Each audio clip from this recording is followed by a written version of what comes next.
الحمدللہ الحمدللہ وسلام علی عبادہ الذین اصطفیٰ۔ آج ہم کتاب الصحابہ کا عنوان اختیار کر رہے ہیں۔ اس میں یہ بات جاننی ضروری ہے کہ صحابہ کرام کی سوسائٹی مخلوط نہ تھی۔ یہ جملہ کہ صحابہ کرام کی سوسائٹی مخلوط نہ تھی، اس کا معنی کیا ہے؟ اس کا معنی یہ ہے کہ حضور کے پاس جب منافق بھی آتے تھے اور صحابہ بھی آتے پاس بیٹھتے تھے، تو اگر یہ آپس میں گھل مل کر بیٹھتے سارے، تو پھر ذہن بنتا ہے نا کہ ان کی سوسائٹی مخلوط تھی۔ تو صحابہ جب ان کے ساتھ بیٹھے ہوں یا وہ ان کے ساتھ بیٹھے ہوں، تو پھر گمان یہی گزرتا ہے کہ یہ مخلوط سوسائٹی تھی۔ تو شیعہ اپنے حلقوں میں یہی کہتے ہیں کہ جی جب آپ بھی مانتے ہیں کہ حضور صلی اللہ علیہ وسلم کی مجلس میں آنے والوں میں منافقین بھی تھے اور مومنین بھی تھے، تو ہمارا اور آپ کا اختلاف تو اس میں ہوا نا کہ کون کون سے وہ منافقین میں تھے اور کون کون سے مومنین میں تھے۔ یہ لیکن یہ تو مانا گیا نا کہ وہ سوسائٹی مخلوط تھی۔ اب ہم ایک طالب علم کی حیثیت میں جب اس بات کا جائزہ لیتے ہیں تو ذرا تحقیق کرنی چاہیے۔ وہ یہ کہ حضرت صلی اللہ علیہ وسلم کے پاس منافقوں کا آنا، سوال کرنا بہت ثابت ہے، لیکن حضور کی سوسائٹی میں وہ نہیں بیٹھتے تھے، آئے اور گئے، اپنے آپ کو وہ ممتاز رکھتے تھے ان سے، ان کے ساتھ ہی بیٹھتے تھے۔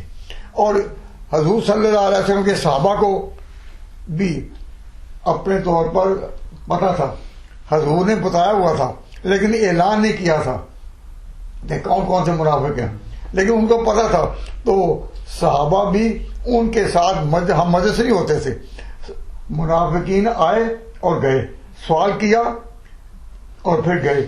ان کا حضور صلی اللہ علیہ وسلم کی مجلس میں یا صحابہ کی مجلس میں بیٹھنا، ہم اس کا انکار کرتے ہیں۔ اور ہمارے انکار کی وجہ جو ہے وہ یہ کہ اللہ تعالیٰ نے حضور کو تو کہا تھا لا تقعد بعد الذکری مع القوم الظالمین، لا تقعد بعد الذکری مع القوم الظالمین، کہ آپ نے ان کے ساتھ نہیں بیٹھنا، آپ نے ان کے ساتھ نہیں بیٹھنا جب کہ آپ کو سمجھ دین کی آ چکی ہے۔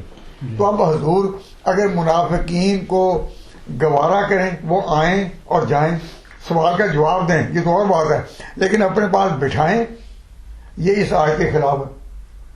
اگر مانا جائے کہ حضور کے پاس بھی جب منافقین آتے تھے تو آپ ان کو اپنی سوسائٹی میں بٹھاتے تھے اور ان کے ساتھ بیٹھتے تھے، تو پھر یہ آیت کے خلاف ہوگا لا تقعد بعد الذکری مع القوم الظالمین، کہ آپ نے ظالمین کے ساتھ بیٹھا نہیں۔ اب یہ بات کیسے مانی جائے کہ اللہ تو حکم دے کہ بیٹھا نہیں اور آپ بیٹھیں اور ان کو اپنے پاس بٹھائیں۔ سو ہم اس میں تطبیق از کالڈ پلربل انٹرپریشن، کہ ایسی درمیان میں تطبیق پیدا کرو کہ جس میں ٹکراؤ نہ ہو دونوں سے۔ تو یہ جو آیت ہے کہ تم نے ظالمین کے ساتھ بیٹھا نہیں، اور جو امر واقعہ ہے کہ منافقین آ کر آتے جاتے تھے، تو اس میں تطبیق کی رائے یہی ہے کہ ہم یہ کہیں کہ جو منافقین آتے جاتے تھے، وہ آتے تھے، سوال کرتے تھے، جاتے تھے، لیکن نہ حضور کی سوسائٹی میں وہ بیٹھتے تھے، نہ حضور ان کو بٹھاتے تھے۔ اور صحابہ کرام بھی جو حضور کے بہت قریب کے تھے، ان کو اطلاع تھی کہ کون کون سے لوگ ہیں، تو وہ بھی ان کے پاس نہ بیٹھتے تھے نہ بٹھاتے ہیں، کیونکہ لا تقعد بعد الذکری مع القوم الظالمین کا حکم عام ہے، مخاطب تو براہ راست حضور ہیں لیکن حکم عام ہے۔ تو صحابہ بھی دین کی سمجھ آنے کے بعد منافقین کے ساتھ بیٹھتے نہیں تھے۔ اب ایک لفظ میں نے آپ کو بتانا ہے، صرف ایک لفظ، اگر وہ اختیار کر لیں تو آپ نکل آئیں گے آرام سے. جس طرح مکھن سے بال نکل آتا ہے نا، اس طرح اس ایک لفظ کے یاد کرنے سے آپ نکل آئیں گے. وہ لفظ کیا ہے؟ ہم نشینان رسالت. ہم نشینان رسالت کا معنی ہے کہ حضور کے ہم مجلس، ہم نشین. تو منافقین جو تھے وہ منافقین تو تھے لیکن ہم نشین نہیں تھے. جو ہم نشین ہیں وہ صرف صحابہ ہیں، اور جو منافق ہیں وہ آتے جاتے مسئلہ پوچھتے، لیکن نہ حضور نے ان کو بٹھایا نہ وہ بیٹھے، نہ صحابہ نے بٹھایا نہ وہ بیٹھے. قرآن پاک میں منافقین کا جہاں بھی ذکر ہے، اذا جاءک المنافقون، اے میرے پیغمبر جب تیرے پاس منافق آتے ہیں وہ یہ کہتے ہیں، آپ یہ کہیں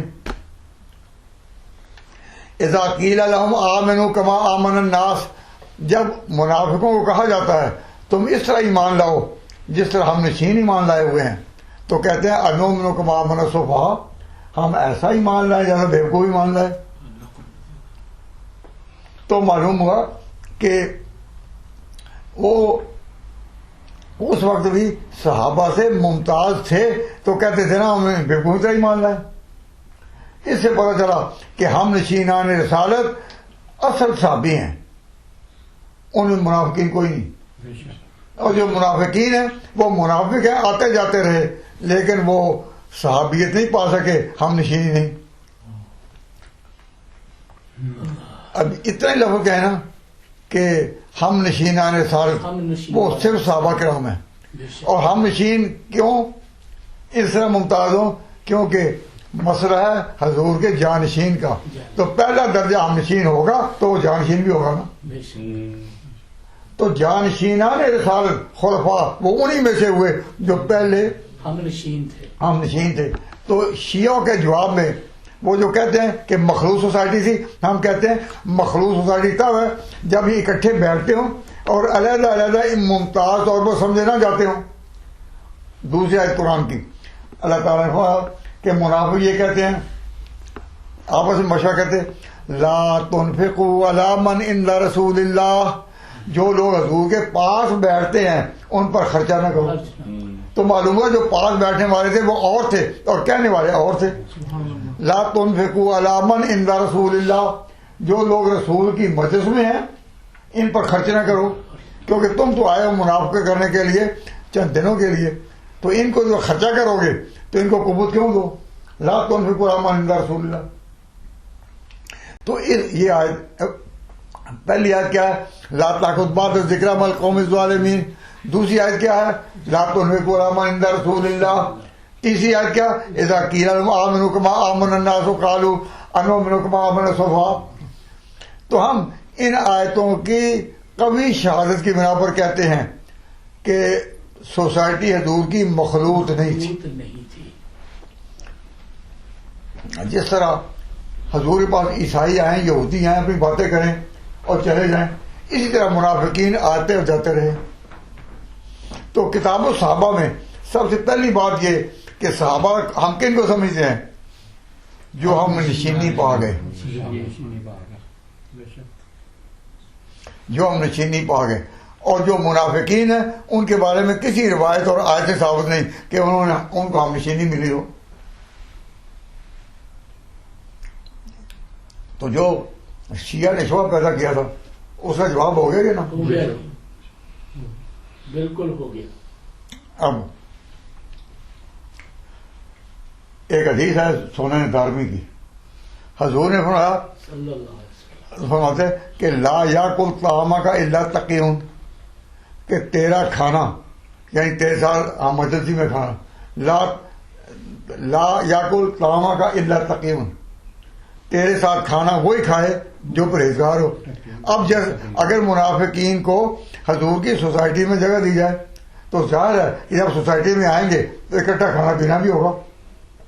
اب جس پیغمبر کا اپنا ارشاد ہو کہ کھانے میں تیرے ساتھ نہ بیٹھے مگر وہی جو متقی ہو، تو معلوم ہوا کہ منافقین حضور کے ہم نشینی نہیں پا سکے، نہ حضور کے ساتھ ان کا کبھی کھانا ہوا. اگر ہوتا تو پھر حضور کا یہ ارشاد اتنا ممتاز ہے، لا یاکل طعامک الا تقیون. اس طرح کچھ احادیث ہیں اور کچھ آیات ہیں.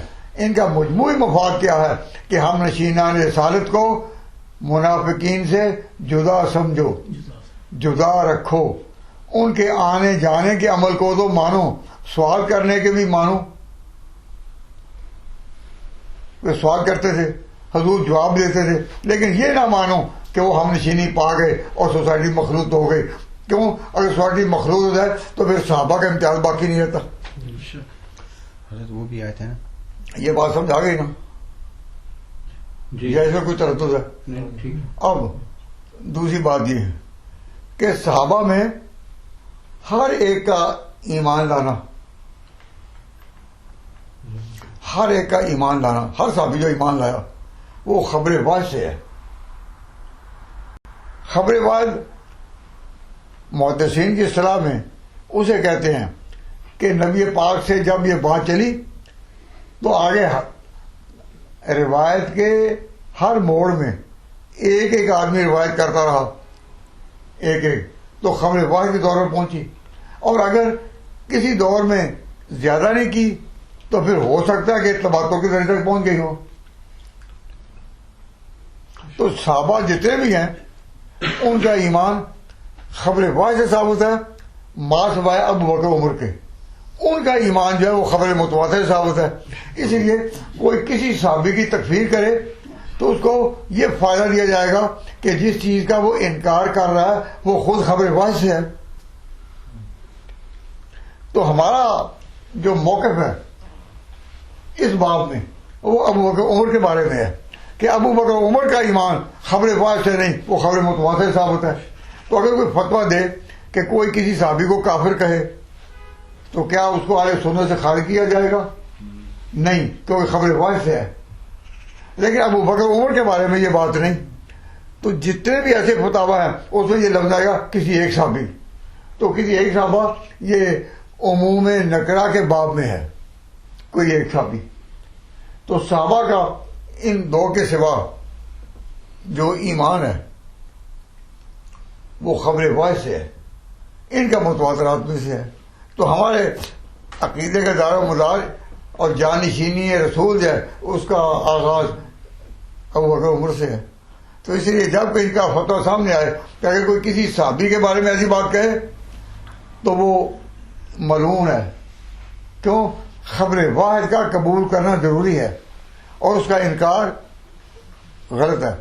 تو اس کو کہیں گے کہ یہ ملعون ہے، لیکن کافر نہ کہیں گے. کیوں؟ کافر تبھی ہوتا ہے کہ جب وہ خبر متواتر کا انکار کرے. تو خبر متواتر کن کے ایمان کی ہے؟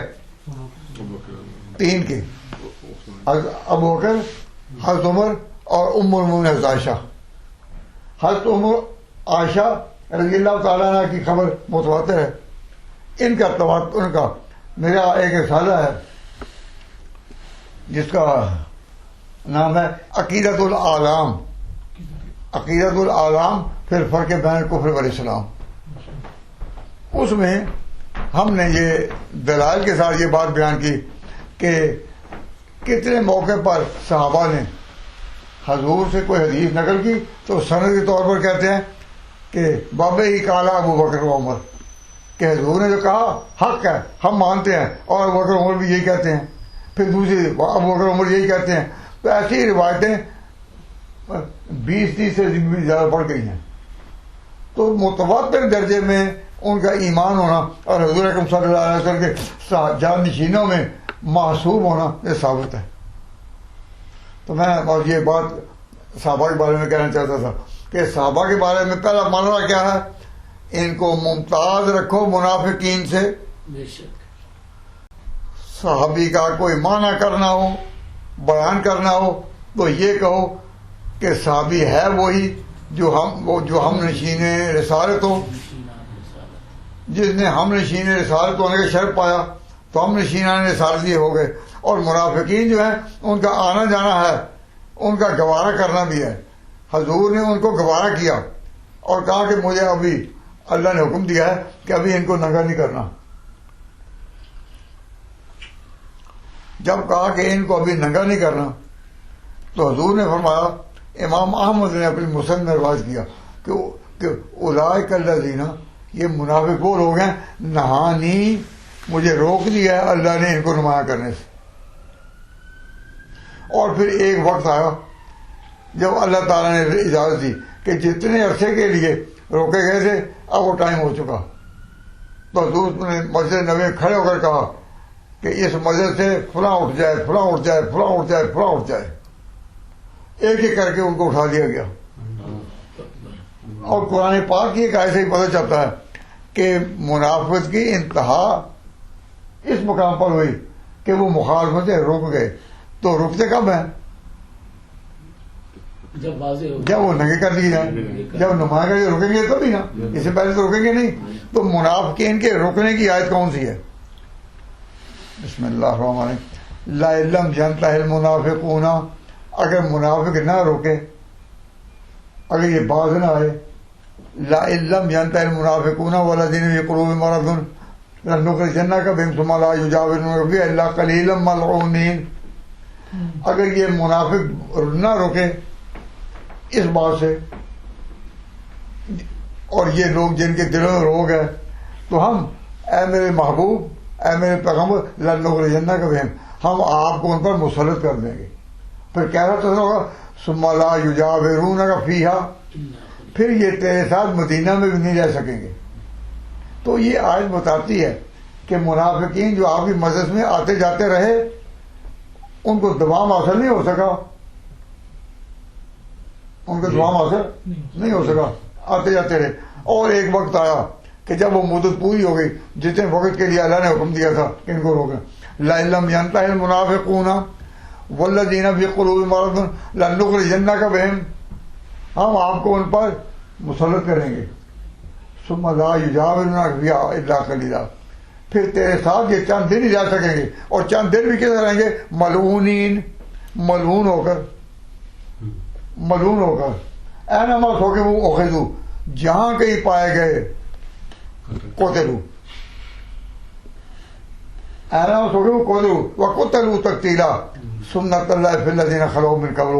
اے میرے پیغمبر، تو آپ سے پہلے بھی جو ہو چکے، میرا برتاؤ یہی رہا ہے کہ باطل کو کچھ وقت تو ننگا نہیں کیا گیا یا کوئی مسئلہ سمجھی گئی، لیکن انجام کار ان کو نمایاں کیا جاتا ہے، باطل کو نمایاں کیا جاتا ہے، ننگا کیا جاتا ہے.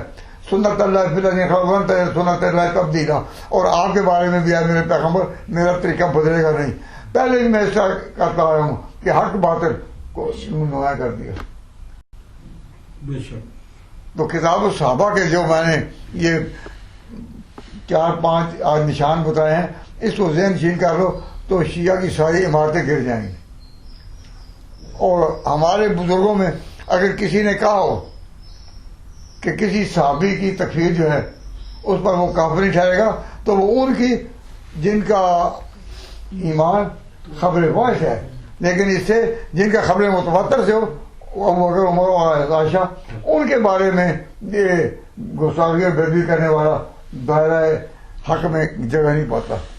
ممن حولکم من المنافقون ومن اہل المدینہ ومن اہل المدینہ مرضوا علی النفاق لا تعلمهم نحن نعلمهم سنعذبهم مرتين.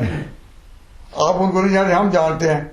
تو یہ جو کہا نا کہ ممن حولکم من المنافقون ومن اہل المدینہ، اور اہل مدینہ سے، تو یہ معلوم ہوا کہ جو 3 آیتیں میں نے پڑھی ہیں تو چوتھی آیت یہ سمجھ لو کہ منافق جو ہوں گے ان کا ضروری ہے کہ وہ اہل مدینہ میں سے ہوں، اہل مکہ میں سے نہیں. اور جن لوگوں کو شیعہ جن کا انکار کرتے ہیں وہ اتفاق سے سارے مکی ہیں. حضرت بکر بھی مکی، حضرت عمر بھی مکی، حضرت عثمان بھی مکی، حضرت علی بھی مکی. تو منافق ہوگا صرف اہل مکہ میں، مدینہ میں سے نہیں. تو یہاں فرمایا من حولکم من المنافقون من اہل المدینہ مرضوا علی النفاق لا تعلمهم نحن نعلمهم. آپ ان کو نہیں جانتے، ہم جانتے ہیں. تو یہ آیت پہلے کی کیوں ایک وقت آیا کہ جب اللہ تعالیٰ نے بتا دیا. اور ابن ابی حاتم نے روایات نقل کی ہیں کہ جس میں حضور نے ممبر پر کھڑے ہو کر نام لے لے کر ان کو نکالا تھا. یہ جو مکے والے ہیں نا، مکے والے جو ایمان لائے، ان کے بارے میں کہا گیا کہ کل آمن باللہ، ان میں سے ہر ایک آمن رسول بما انزل الیہ من ربہ والمؤمنون کل آمن باللہ، سب ایمان لائے سب ہیں. ایمان لائے. تو یہ غیب کی خبر کون دے سکتا ہے؟ جو دلوں کو جاننے والا ہو. تو جو دلوں کا جاننے والا ہے اس نے ان کے ایمان کی خبر دی. اب ان کے ایمان میں کیا شبہ ہوا؟ اور یہ جو فرمایا نا آمن رسول ما انزل الیہ، تو آمنا کے ایک لفظ ہے، اسی میں شامل ہے رسول اور اسی میں ہے صحابہ. صحابہ. تو معلوم ہوا کہ یہاں ایمان کے لفظ اسی ایمان کو شامل ہے جو مخلصانہ ہو. اگر کسی کا ایمان منافقانہ ہو تو کیا وہ اللہ کے رسول کے ایمان میں شریک ہوگا؟ نہیں. بس اسی پر ختم کرتے ہیں. اللہ